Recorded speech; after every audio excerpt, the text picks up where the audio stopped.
देखिए, ये गौ माता का गोबर है।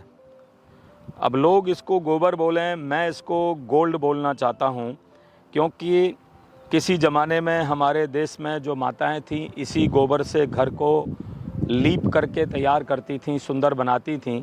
ये तब काम आता था और इसमें पूरा आयुर्वेदिक ने भी प्रमाण किया है कि ये बहुत, जिसको बोलते हैं, पवित्र एक गौ माता का गोबर रहता है। लेकिन लोग इसको डिफरेंट भाषा में क्रिटिसाइज भी करते हैं, और क्रिटिसिज्म करने वाले तो जीवन भर रहेंगे।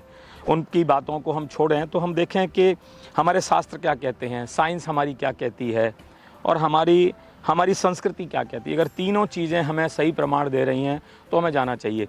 एक नई डेवलपमेंट अभी हुई है जो आपके साथ मैं साझा करना चाहता हूँ कि अरब कंट्री के लोगों ने ये पहचाना कि जो खजूर की खेती है, उस खजूर की खेती में आप देखते हैं उनके यहाँ पानी की मात्रा कम है, और खजूर की मिठास आपने देखी होगी बहुत ज़बरदस्त होती है, तो उसमें बहुत सारे मिनरल्स हैं।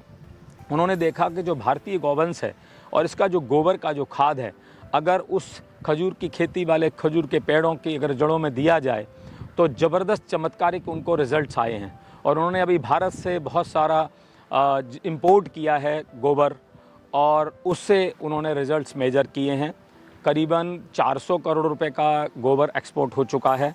हम भी ट्रायल कर रहे हैं आनंदा जेनेटिक फार्म से कैसे एक्सपोर्ट हो, और मैं उम्मीद करता हूं कि अगली वीडियो में मैं आपके साथ अच्छी खबर साझा करूं कि हमने इन कंट्रियों में एक्सपोर्ट किया है, और ये बहुत बड़े मुनाफे का सौदा हो जाएगा अगर ये काम होता है। तो मैं तो सोचता हूं कि ईमानदारी से जितना हम अपने भारत देश के किसानों को ज़्यादा से ज़्यादा हम जागरूक कर सकें वो बेहतर हो, क्योंकि ऐसा नहीं है कि आपके पास कोई मीठा फल मिला है तो सिर्फ आप अकेले खा लें। ये साझा करने वाली बात है, क्योंकि बहुत बड़ा मार्केट है और आप जितना पैदा करना चाहते हो उतना पैदा कर सकते हो और उतना एक्सपोर्ट हो सकता है। मैं ईमानदारी से आपको सब साझा करूंगा कि कहाँ कहाँ ये एक्सपोर्ट हो रहा है, एक्सपोर्ट की क्या पॉलिसीज़ हैं गवर्नमेंट की, वो आपके साथ हम साझा करेंगे। और मैं उम्मीद करता हूँ कि एक छोटे से छोटा किसान भी इस सब चीज़ों को कर सकता है, एक कोऑपरेटिव बना के कर सकता है, एक संघ बना के कर सकता है, इंडिविजुअल कर सकता है, सब कुछ संभव है। जहाँ भी कहीं और जानकारी चाहिए हम उस भाई की मदद करेंगे, किसान भाई की, किसान बहन की।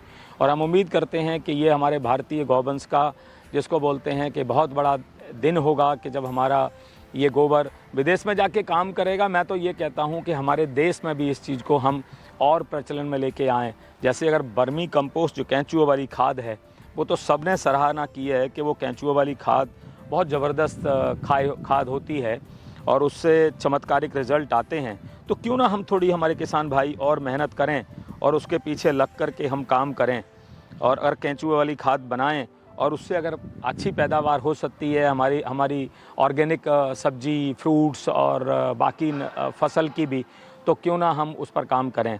तो मेरे ख्याल से सिर्फ दूध पर आश्रित ना रह करके ये गोबर से भी अगर किसान के धन में वृद्धि हो सकती है, लक्ष्मी जी उसके घर में आ सकती हैं, तो ज़रूर हमें इसको करना चाहिए। बहुत बहुत धन्यवाद। आनंदा आनंद करो। आनंदा आनंद करो।